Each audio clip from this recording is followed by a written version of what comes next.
Est-ce que ça va mieux maintenant?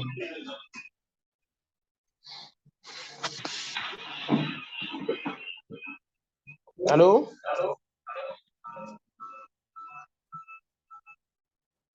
Ça va maintenant? Et Bastien, Élisée, Midley, Oui, Pierre Juste. ça va. Oui, ça va. Ok, eh bien, on va parler de combien de choses?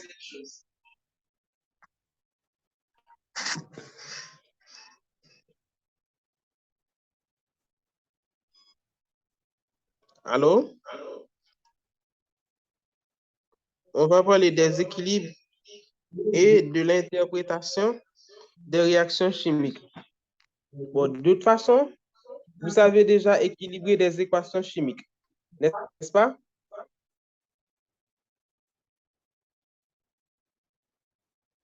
Allô? Vous ne m'entendez pas?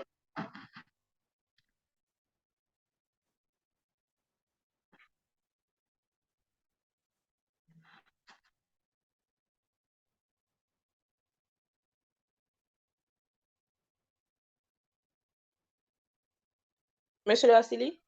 Oui. Oui, ok, ça va. Je vous ai demandé, est-ce que vous n'avez aucun problème pour équilibrer les équations chimiques?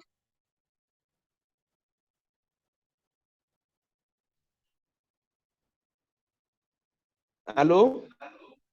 Oui, ça va. Est-ce que vous n'avez pas entendu ma question? Concernant l'équilibration, Oui. oui, ça va. OK. Maintenant, quand vous ne répondez pas quand je pose une question, alors à ce moment-là, je ne sais pas si j'ai un problème d'Internet ou bien c'est vous qui ne répondez pas exprès. Donc, si vous avez la possibilité de répondre, répondez à mes questions. D'accord? D'accord. OK. Donc maintenant, on a appris combien de méthodes pour équilibrer les équations chimiques?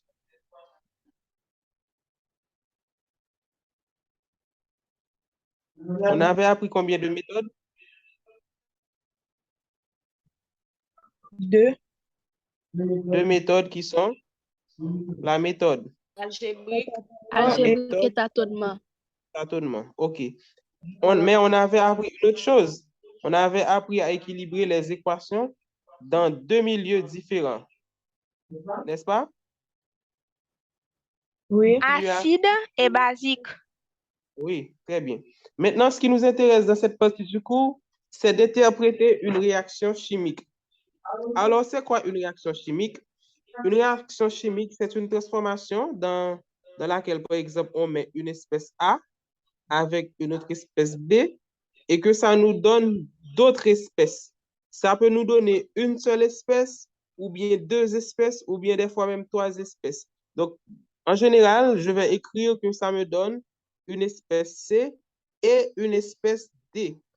Maintenant, les espèces A et B qu'on avait initialement, ce sont les espèces initiales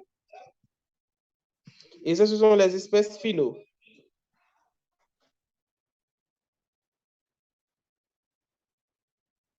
Donc, initialement, on avait A et B et au final, on obtient C et D. Donc, A et B, on les appelle comment?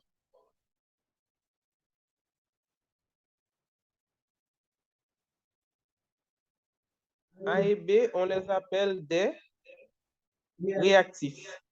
Donc, les réactifs sont A et B. Encore une fois, quand je vous demande les réactifs sont quoi, vous n'allez pas me dire A plus B, mais de préférence A et B. C'est comme si, par exemple, on était dans une opération, dans une addition, par exemple, 5 plus 3. 5 plus 3 qui donne 8. Si je vous demande les opérandes, vous n'allez pas me dire les opérandes sont 5 plus 3. Non, il faut dire 5 et 3. Quand vous dites 5 plus 3, on pense déjà à 8. Mais quand on parle d'opérandes, on pense à 5 séparément et à 3 séparément. Donc, quand je vous demande les réactifs, il faut mettre la conjonction au milieu, ce connecteur-là. Il ne faut pas mettre le symbole de l'addition, mais de préférence et. Est-ce que vous êtes là? Vous êtes d'accord? Vous êtes Oui, d'accord? monsieur. OK. Donc, dans une réaction, initialement, on a des réactifs qui vont donner des produits. Donc, de même, si je vous demande les produits, vous allez me dire quoi? C et D. C et D, très bien. Non pas C plus D, mais de préférence C et D. OK, maintenant, on va prendre une vraie réaction. Je vais prendre la réaction qui donne de l'eau. La réaction qui produit de l'eau. Est-ce que vous connaissez cette réaction? Est-ce que vous pouvez me donner l'équation de la réaction qui donne l'eau? Vous ne pouvez pas?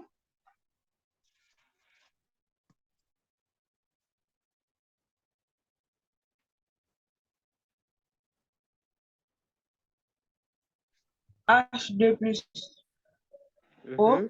égale H2O. H2 plus O. Après. Égale H2O. Mhm. Mais sauf que pour l'oxygène, il est toujours O2. En fait, c'est un constat. Si je prends l'aluminium, il est un atome. Quand on rencontre l'aluminium de la nature, on trouve ces atomes aussi simples. Mais il y a des éléments qui ne se trouvent jamais à l'état atomique. Ils se trouvent toujours à l'état moléculaire. C'est le cas pour l'hydrogène. On a l'hydrogène. On a l'oxygène. On a le chlore. On a également l'azote. Ces éléments-là, dans l'environnement, ils ne sont jamais à l'état atomique. Ils sont toujours sous la forme d'une molécule. C'est vrai que l'atome d'hydrogène existe, que l'atome d'oxygène existe, que l'atome de chlore existe, également l'atome d'azote. Mais dans la nature, on trouve toujours l'hydrogène sous sa forme H2. De même oxygène, O2. De même chlore, Cl2. Et de même azote, N2. C'est ce qu'on appelle leur forme élémentaire. C'est la forme la plus simple sous laquelle on peut trouver ces éléments-là. Jamais on ne va trouver dans la nature un atome d'hydrogène en train de se balader. Non. Si je trouve un atome d'hydrogène, il est combiné avec un autre atome ou bien avec lui-même. L'hydrogène n'est jamais seul. L'oxygène n'est jamais seul. Le chlore n'est jamais seul. Également pour l'azote. Est-ce que vous avez saisi ça? Oui. Par contre, je peux trouver des atomes de carbone tout seul, des atomes de soufre tout seul, des atomes de sodium tout seul, etc. Mais pour l'hydrogène, l'oxygène, le chlore, l'azote, l'iode et tant d'autres encore, ces éléments-là n'existent pas sous une forme atomique. C'est toujours sous la forme d'une molécule. Est-ce que vous avez capté ça?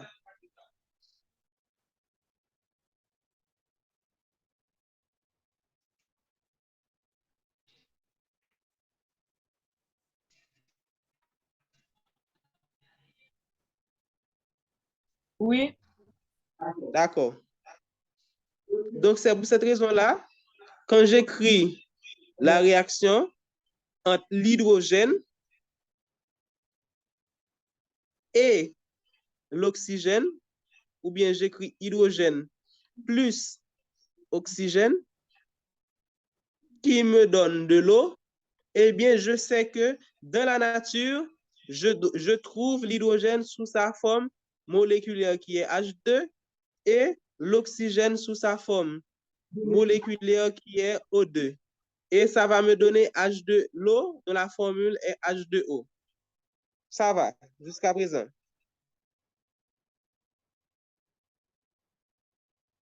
Oui, oui. OK. Maintenant, qu'est-ce qu'on avait fait pour équilibrer cette équation? On avait mis 2 ici, 2 ici. N'est-ce pas?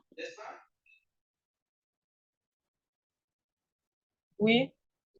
OK. Maintenant, on va faire ce qu'on avait dit au commencement. On va apprendre à interpréter une réaction chimique. Bien évidemment, dans le dernier test que j'avais donné, je vous ai donné des exercices où il fallait interpréter les équations. Maintenant, comme je savais que je ne vous ai pas encore appris à interpréter les équations, je vous ai donné ça de façon à ce qu'il soit le plus simple possible. Vous n'êtes pas d'accord que ces exercices-là étaient faciles? Quand je disais si j'ai deux atomes d'hydrogène, alors ça va me donner combien d'atomes et combien de molécules alors? Molécules de H2O, etc. Ces exercices, est-ce qu'ils étaient difficiles?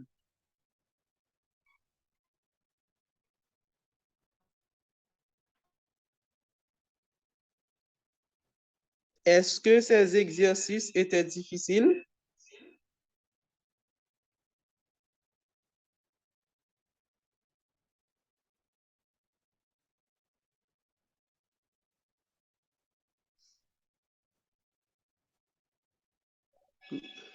Vous êtes là, mademoiselle?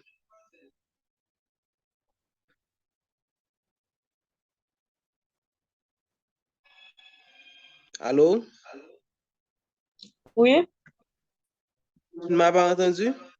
Non. J'ai demandé est-ce que les exercices que j'avais donnés dans le test de chimie étaient difficiles? Non. Je vais essayer de trouver un exemple.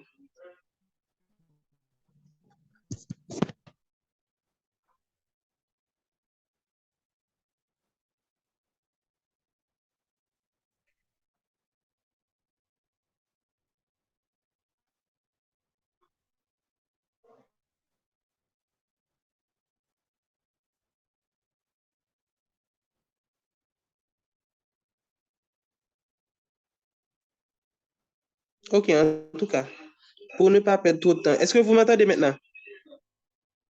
Oui, on vous entend. OK. Maintenant, ce qu'on va faire, on va interpréter les réactions chimiques. Quand j'ai cette réaction-là, comment l'interpréter?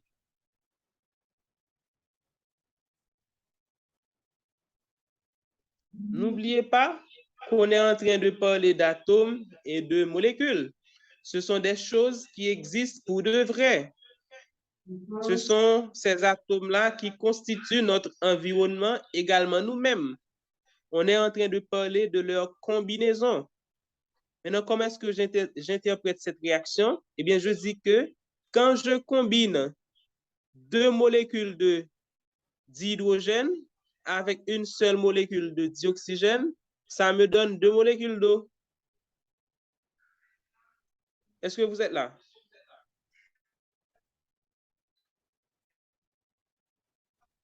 Vous êtes là? Reprenez, monsieur. Oui. Tu ne m'avais pas entendu?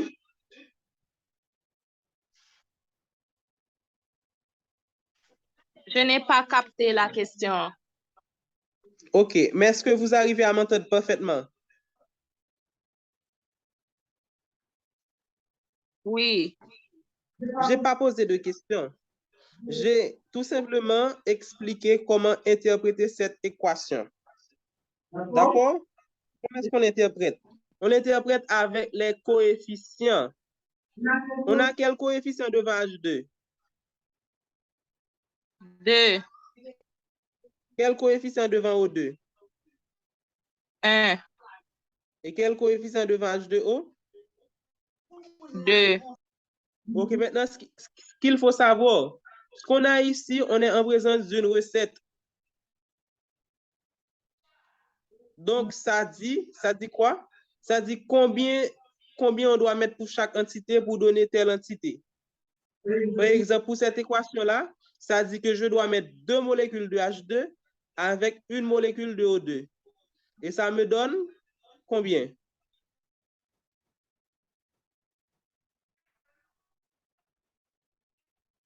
Ça me donne combien? 2 molécules d'eau. Oui, 2 molécules d'eau. Je prends un autre exemple. C'est une chose simple, simple, simple, simple, simple. Au contraire, c'est encore ce qu'on appelle la règle des 3. Je prends N2 et H2 qui me donne NH3. Pour équilibrer, qu'est-ce qu'on fait?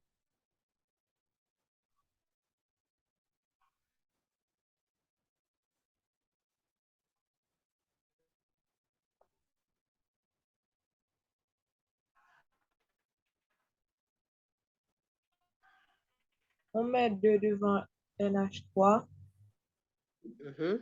on met 3 devant H2. Très bien. Maintenant, comment interpréter tout ça?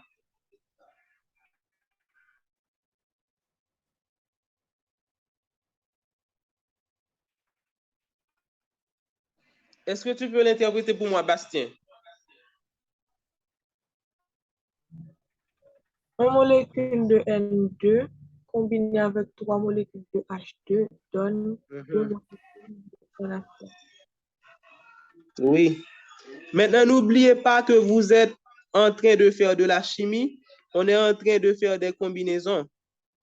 Donc, comme mademoiselle Bastien l'a dit, lorsqu'on fait la combinaison, c'est comme si on faisait de la nourriture.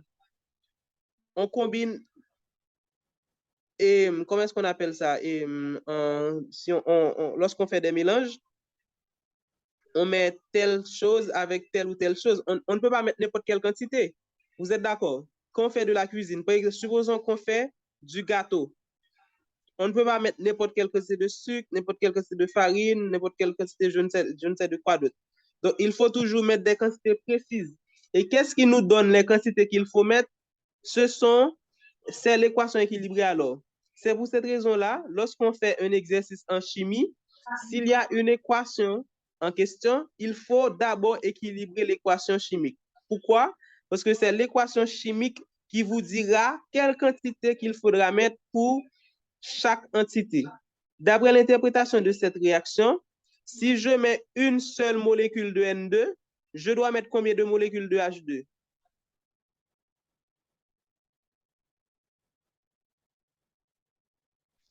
Quoi? 3. Et ça va me donner combien de molécules de NH3? 2. 2. Maintenant, dans tout ça, d'après vous, qu'est-ce qui intéresse à un chimiste? Est-ce que dans cette réaction-là, est-ce que c'est N2 qui l'intéresse ou bien H2 ou bien NH3?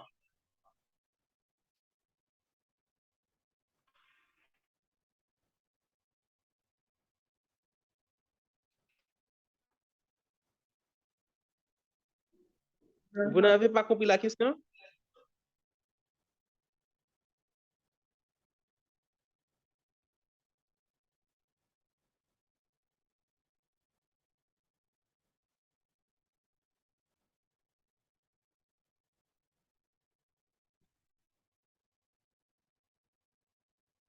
Bastien, Élisée, Lopez, Midley, Perjus, vous êtes là? Oui, monsieur. Oui, Est-ce que vous monsieur. avez compris la question?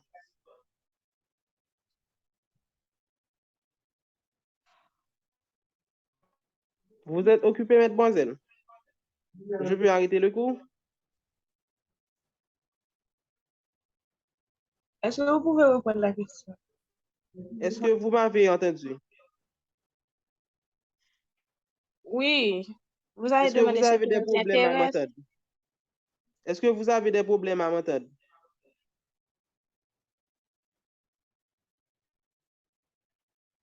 Pour moi, ça va. Eh bien, pourquoi est-ce que tu ne réponds pas? Ok, je vous pose une question.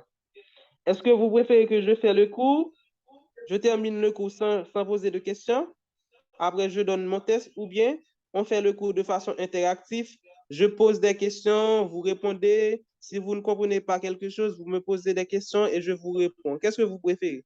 Vous préférez que je fasse le cours sans poser de questions à personne et à l'après je mets fin au cours, ou bien je vous pose des questions? Avec Qu'est-ce que vous préférez? interaction.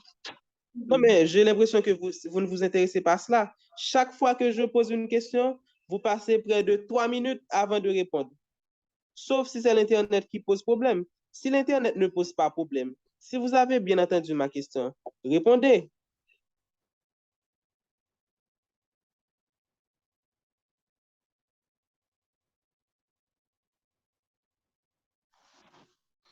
OK. Vous ne voyez pas pourquoi est-ce que j'affiche vos noms à côté? C'est parce que à chaque fois que je pose ma question, je ne vous entends pas.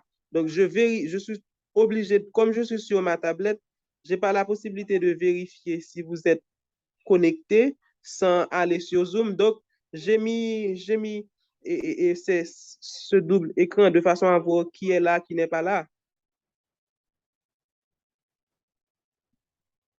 Il y a certaines qui répondent, mais quand elles répondent, elles passent beaucoup de temps avant de répondre.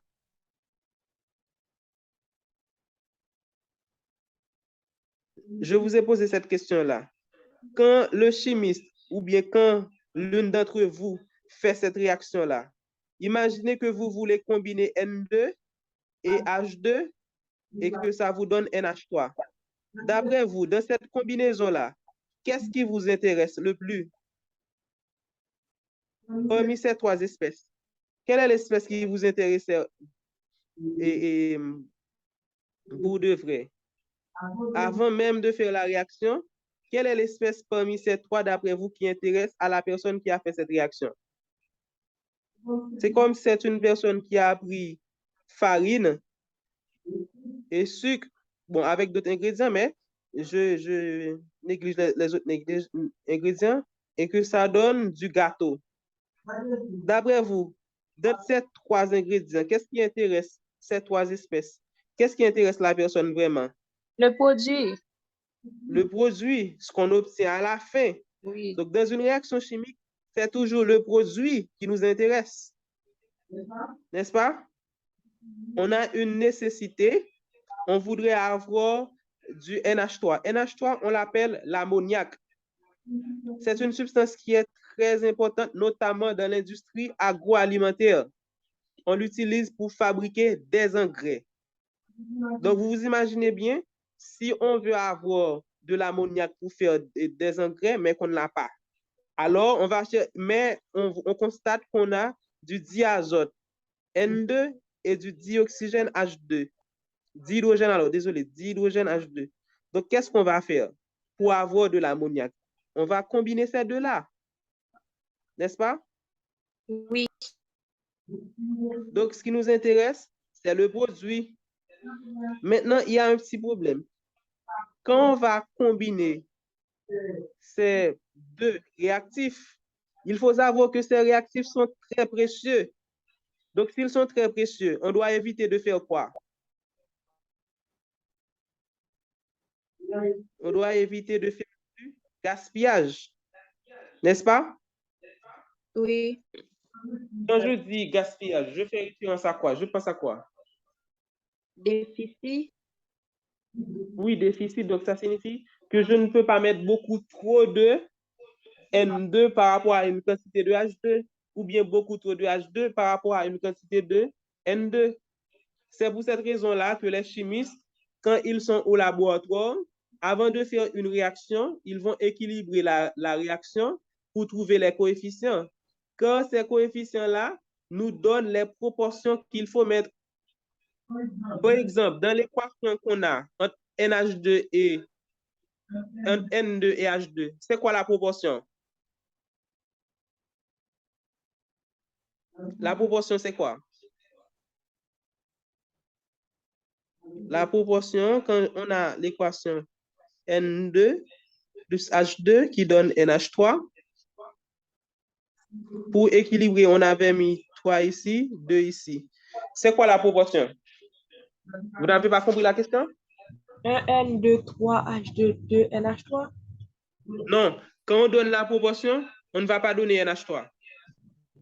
La proportion, c'est quand on n'a pas encore commencé. On veut savoir quelle quantité pour mettre pour telle et telle chose pour ne pas faire du gaspillage. C'est avec les réactifs? Les réactifs. C'est vrai que dans un certain temps, on peut utiliser le produit dans les proportions. Mais en commençant, on n'a pas affaire à des produits. N'oubliez pas que dans une réaction chimique, au commencement, les produits n'existent pas. Et c'est seulement à la fin qu'on aura le produit.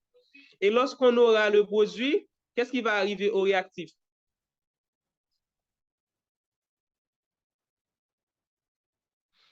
Quand on combine du sucre avec de la farine, est-ce qu'à la fin, après avoir fabriqué notre gâteau, est-ce qu'on aura toujours du sucre et de la farine à la fin? Que ça va se combiner. Donc, ils vont disparaître pour laisser la place au gâteau. N'est-ce pas? Donc, c'est la même chose pour une réaction chimique. Quand on combine les réactifs, ils vont disparaître et vont donner naissance au produit.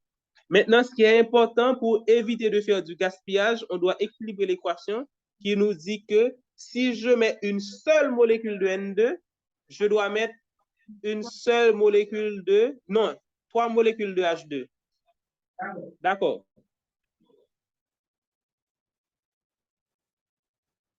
Maintenant, et si je mets 4 molécules de N2, je dois mettre combien de molécules de H2?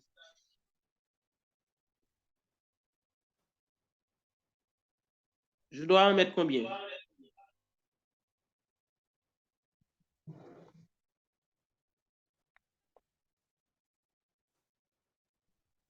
Douze. Et comment est-ce qu'on fait pour trouver ça? On applique la règle des 3. Trois. Si pour une molécule de N2, j'avais mis 3 molécules de H2, eh bien, pour 4 Alors, molécules pour de quatre, N2, je vais mettre X. Donc, X va me donner 4 fois 3 sur 1. Donc, je dois mettre 12 molécules de H2. Est-ce que ça va? Oui. Oui, ça va. OK. Je prends l'exemple d'une autre équation. N2 plus O2 qui donne N2O. Est-ce que vous pouvez équilibrer cette équation?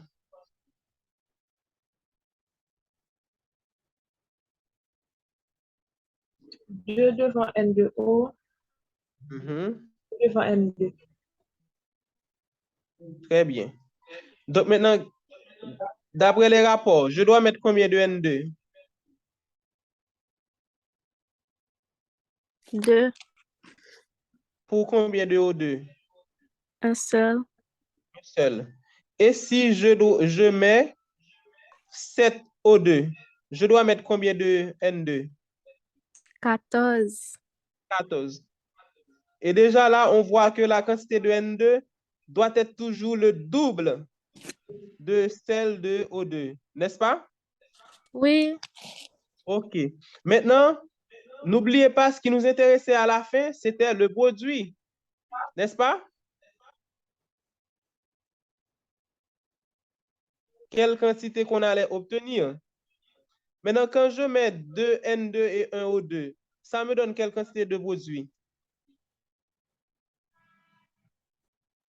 2. 2. N2O. Et quand je mets 14 et 7, ça va me donner combien?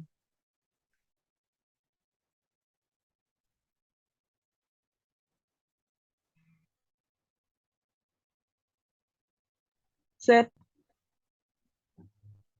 Ça va me donner? Non, ça ne donne pas 7. Non. On peut les trouver à l'aide des coefficients. On vérifie les coefficients. Tu vois? N2 à coefficient 2, O2 à coefficient 1 et N2O à coefficient 2. N'est-ce pas? Oui. Qui ont le même coefficient? N2. N2 et N2O. N2. La quantité qu'on avait mis pour N2, c'est cette quantité-là qui va apparaître pour N2O. Donc, à la fin, on aura combien de N2O? 14. 14. N2O. 14. Mais il y a d'autres façons de trouver ça. Si vous trouvez que c'est trop compliqué, eh bien, vous pouvez faire cette logique, toujours la règle des 3. Je réécris l'équation qui était N2 plus O2, qui donne N2O. On avait mis 2 ici, 2 ici. OK? Maintenant, on sait que, supposons qu'on vous dit, pour 14N2, on doit mettre combien de H2O? Eh bien, vous appliquez encore la règle des 3. Vous dites que si pour 2N2, on avait mis 2N2O, eh bien, pour les 14, j'aurai X. Vous faites le produit en quoi? Donc, ça vous donne 14N2O. Est-ce que ça va? Oui, ça va. OK. Maintenant, nous allons apprendre à faire cette interprétation-là de deux façons différentes. On va interpréter en termes de mol et après en termes de masse. Est-ce que vous vous en souvenez de la formule qui lie la mol et la masse? La formule qui permet de lier la mol et la masse. Est-ce que vous l'avez oublié?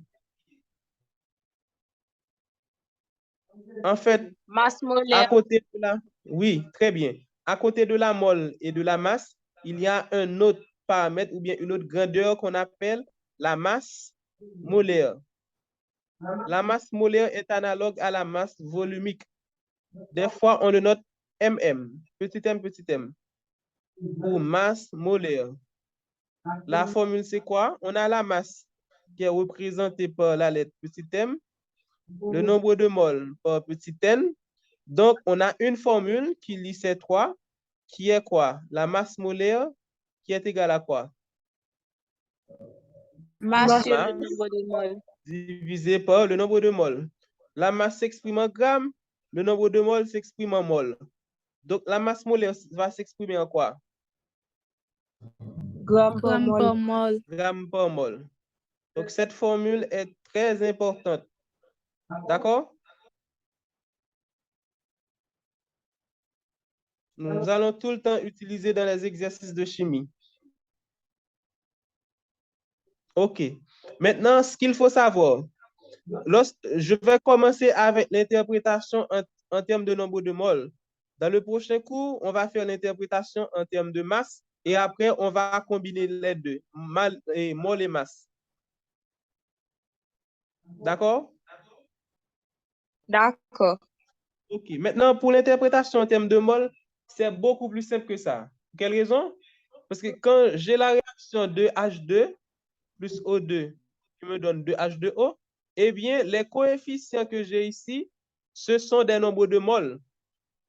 Donc, ici, en réalité, c'est 2 moles, 1 mol et 2 moles. Il faut savoir qu'il y a deux échelles. Si je suis à l'échelle microscopique, je veux dire 2 molécules de H2, une molécule de O2 et 2 molécules de H2O. Mais quand on est au laboratoire, on ne peut pas utiliser des atomes, vu que les atomes sont trop petits pour être manipulés avec la main. Donc, on utilise de préférence des moles. Je vais prendre des moles d'atomes, non pas une seule molécule, mais des moles. Donc, dans cette équation-là, je dis que je dois combiner 2 moles de H2 avec 1 mol de O2. Et ça me donne 2 moles de H2O. Vous êtes d'accord? Allô? Oui. Ok. Maintenant, supposons qu'on vous donne cet exercice-là. On vous dit que Mademoiselle Lopez veut avoir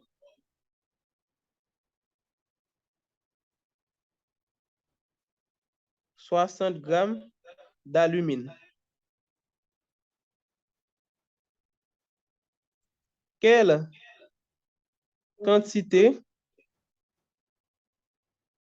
d'aluminium